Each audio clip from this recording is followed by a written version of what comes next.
delivered on those counts. But that wasn't why the knots in the pit of my stomach tightened with every minute it took to get there.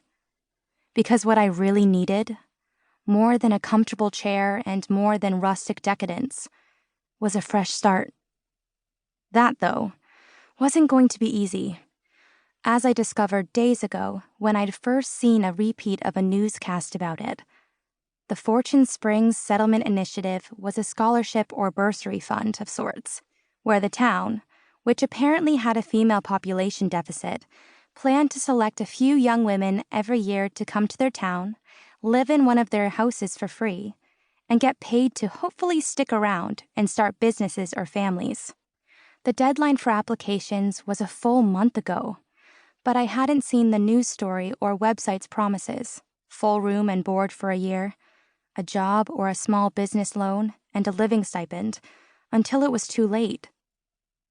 The minute I'd seen it, though, I printed out the application and filled it out, then recklessly caught the first bus heading west.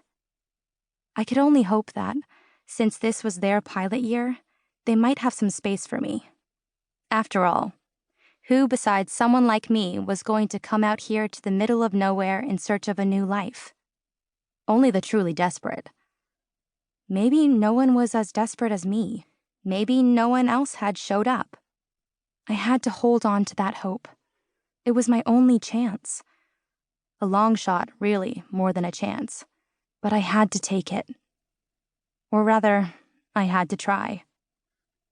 I wasn't going back to Savannah, Georgia, and I wasn't going back to him. Virginia Bessel, get yourself together. A shiver shook my shoulders. A miracle considering the sweltering heat of the bus. Thankfully, the driver's voice over the crackling loudspeaker pulled me away from cold, dark thoughts. Ladies and gentlemen, our next stop will be Fortune Springs. Please collect all your belongings. Next stop, Fortune Springs. Most of my fellow travelers had gotten off the bus at the bustling Denver station, which left the aisles clear for me to shoulder my backpack and make my way to the front. I didn't need to pull anything down from the overhead racks, nor would I need to collect any belongings from the lower storage compartments once the bus crawled to a stop. Everything I owned, I now carried on my back.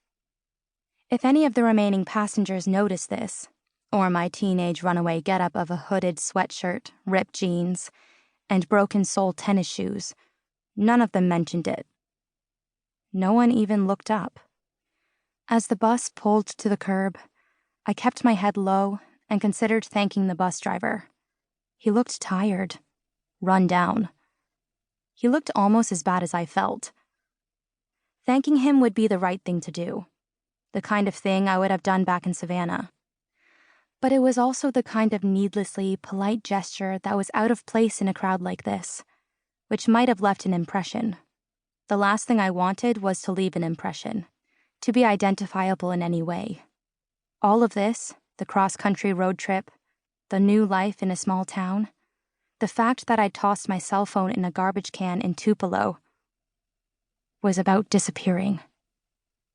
Not about being seen. I bit my tongue and waited for the bus to come to a complete stop before descending the stairs, taking the first step into my new life. Whatever I'd been expecting that new life to look like, what greeted me when I reached solid ground was not it. For one thing, the Fortune Springs stop was not in the middle of town, like the station in Denver. And not even on a main street, like several of the other small towns we'd swung through on our great journey across the country. Nope. This bus stop found me on the side of the highway. I gripped the one good handle of my backpack as I scanned the horizon. No one in sight. Nothing but the surrounding scenery, the sight of which slightly improved my mood despite myself. Snow-peaked mountains and endless sky. Rich, clay soil and shockingly green grass. And just there, in the distance, I could just see the beginnings of a small town down below. The walk would be at least a mile, maybe more. Over my shoulder, I glanced at the retreating bus. Nothing for it now. I just had to